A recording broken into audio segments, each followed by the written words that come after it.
Hey there.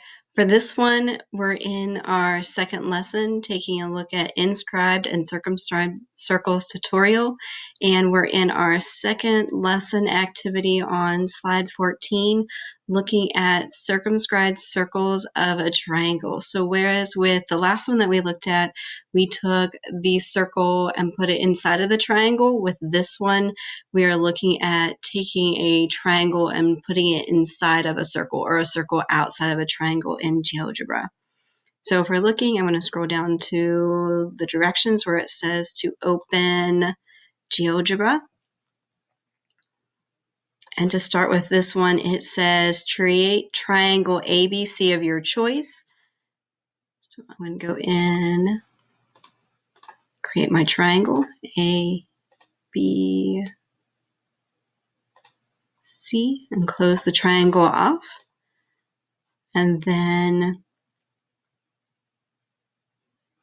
create a circle through 3 points that passes through those vertices of triangle ABC, and then take a screenshot and paste it below. So to make a circle on those 3 points, I'm going to go to my Create a Circle One tool and circle through 3 points. And I'm going to select my A, B, and C, and then there's my circle. So screenshot it. There we go. I'm going to click Save. I'm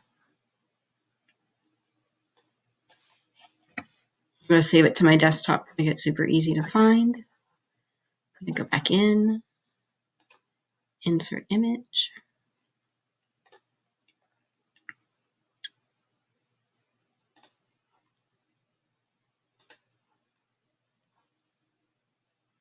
So there's my circle. I'm going to check my circle to see if it matches. It's not exact, but I have a circle going through those 3 points of the triangle, which is what we were looking for. So now looking at question 2. So it says the tool that we use in question 1 does give us that circle outside of a triangle, or a triangle inside of a circle, but it doesn't tell us what the center of the circle is. And remember, when we did equations of circles, one of the things that we had to have in order to be able to write it was the center of that circle. So this next part is going to walk us through how to do the circle that way. So it says create a triangle of your choice, triangle ABC. So I'm going to go back to my triangle that I used here because I want to see how to do create that circle for this same triangle without using the little circle through 3 points tool. So I'm going to click undo to take my circle off, but still keep the same exact triangle that I had. So I've got my triangle, and you don't have to use the same one. For me, I think that's neat, so I'm sticking with that. So it says using the tools, create a perpendicular bisector for AB and AC. So I'm going to go over here and create our line tool. Perpendicular bisector. There's my AB perpendicular bisector, and just to double check, yeah, AC. So there's my AC perpendicular bisector.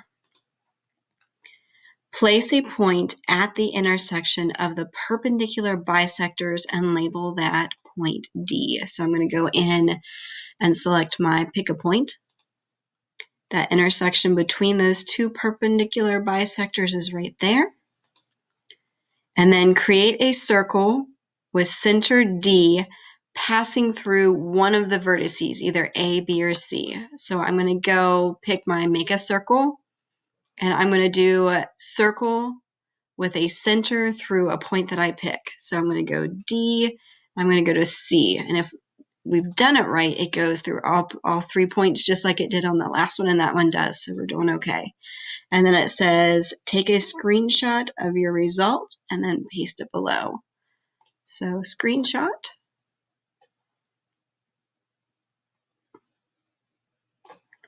There we go. Save.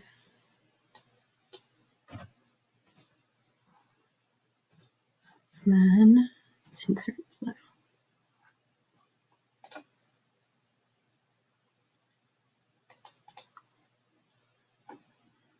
Okay, there it is. And then mine doesn't match exactly, but it has the same stuff going on. I have both those lines that are perpendicular bisectors. I've got my point D labeled, and my circle goes through all three of those points. And then next, for part B, it wants to know what are the coordinates of that point, and then what is the radius of that circle. So if I go back to this point right here, I'm going to right click. I'm going to hover over that point D and right click, and that point is 6.77 and 6.31. So I'm going to write this down real quick so I don't have to flip back and forth a whole bunch. So 6.77, 6.31. So point D, capital because it's naming a point, 6.77, and then 6.31. And this is going to be different for yours because my picture is different. You just got to go with whatever's in yours. And then what is the radius?